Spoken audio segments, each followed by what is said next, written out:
धेरै समय पहिलेको कुरा हो। एउटा घना जङ्गलको बीचमा रहेको एउटा कुटीमा एकजना ज्ञानी साधु र उनका युवा चेला बस्थे। ती साधुले एउटा कठोर व्रत लिएका थिए, स्त्री स्पर्श निषेध।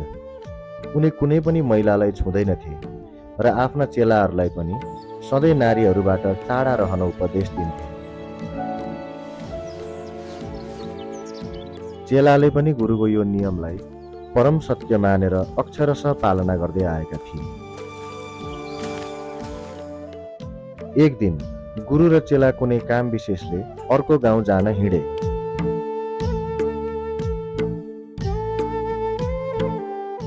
उनीहरूको बाटोमा एउटा सानो तर वेगले बगिरहेको खोला पर्यो।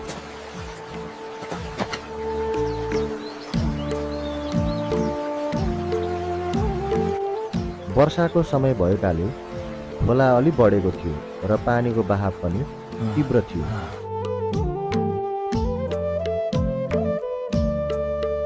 जब उनीहरू खोलाको किनारमा पुगे, त्यहाँ उनीहरूले एउटी सुन्दरी महिलालाई रोइरहेको अवस्थामा भेटे।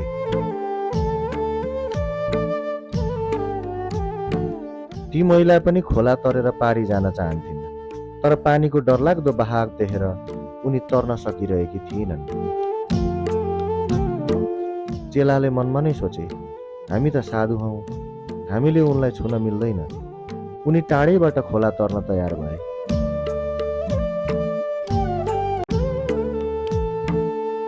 तर गुरुले केही नभनी ती महिलाको नजिक गए।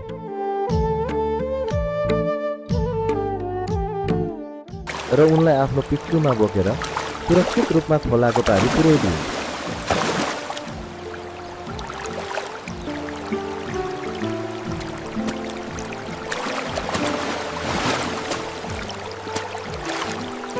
महिलाले गुरुलाई धन्यवाद दिइन् र आफ्नो बाटो लागिन्। गुरु र चेला पनि आफ्नो गन्तव्यतिर अघि बढे।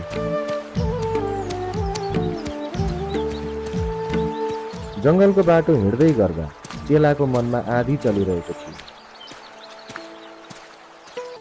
उनी गुरुको व्यवहार देखेर स्तब्ध थिए। गुरुले त स्त्री स्पर्श नगर्ने व्रत लिनुभएको थियो, तर आज आफ्नै हातले उनलाई बोक्नुभयो। के गुरुको व्रत टुट्यो? के गुरु अब ढुङ्गी हुनुभयो? यस्तै अनेकौं कुराहरूले उनको दिमाग खान थाल्यो। घन्टौं बित्यो। उनीहरू धेरै कोस अगाडि बढिसकेका थिए, तर चेलाको मौनता झन् गाढा हुँदै गयो। उनलाई गुरुको त्यो कार्यले भित्रभित्रै पोलिरहेको थियो। अन्त्यमा खप्नै नसकेर उनले हिम्मत जुटाएर सोधे, गुरुदेव, एउटा कुरा सोध्न मन लाग्यो। तपाईले त स्त्री जातिलाई कहिल्यै नछुने व्रत लिनुभएको थियो, तर आज तपाईले ती महिलालाई आफ्नो ढाडमा बोकेर खोला तारिदिनु भयो। के यो तपाईको धर्म र नियम विपरीत भएन र? गुरु केही बेर रोकिए, चेलाको आँखामा हेरे र मधुरो मुस्कानका साथ शान्त स्वरमा भने, वत्स, मैले ती महिलालाई खोला तारेर त्यही किनारमा घन्टौं अगाडि नै छोडिसके, तर तिमीले त उनलाई अहिलेसम्म पनि बोकिरहेका रहेछौ। भारी त तिम्रो मनमा पो रहेछ। चेला झस्किए। उनले बुझे कि वास्तविक बन्धन भनेको शरीरको स्पर्शमा होइन, मनको सोचमा हुन्छ।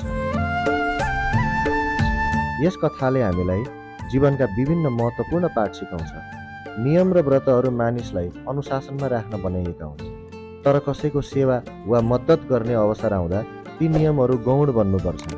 गुरुले आफ्नो व्रतभन्दा बढी ती महिलाको समस्यालाई प्राथमिकता दिए। आखिर मानवता नै ठुलो धर्म हो। हामी प्राय बितेका कुराहरू, रिस, ईर्ष्या वा पुराना घटनाहरूलाई मनमा बोकेर हिँड्छौँ। जुन कुरा सकिसक्यो त्यसलाई मनबाट पनि हटाउनुपर्छ। शिष्यले घटनालाई समातेर राखे, जबकि गुरुले त्यसलाई कर्तव्य सम्झेर पुरा गरे र बिर्सिदिए। बाहिरी रूपमा कोही व्यक्तिले नियम तोडेको जस्तो देखिन सक्छ, तर उसको नियत पवित्र छ भने ऊ दोषी हुँदैन। गुरुको मनमा कुनै विकार थिएन, त्यसैले उनी मुक्त थिए। चेलाको मनमा शङ्का र विकारहरू थिए, त्यसैले उनी बन्धनमा थिए। त्यसकारण हामीले सत्यको गहिराईसम्म जानुपर्छ। हामी जे सोच्छौँ त्यही भन्छौँ, त्यसैले हाम्रो हातमा होइन, मनमा के छ भन्ने कुराले हाम्रो व्यक्तित्व निर्धारण गर्छ। च्यानललाई सब्स्क्राइब गर्नुहोला। धन्यवाद।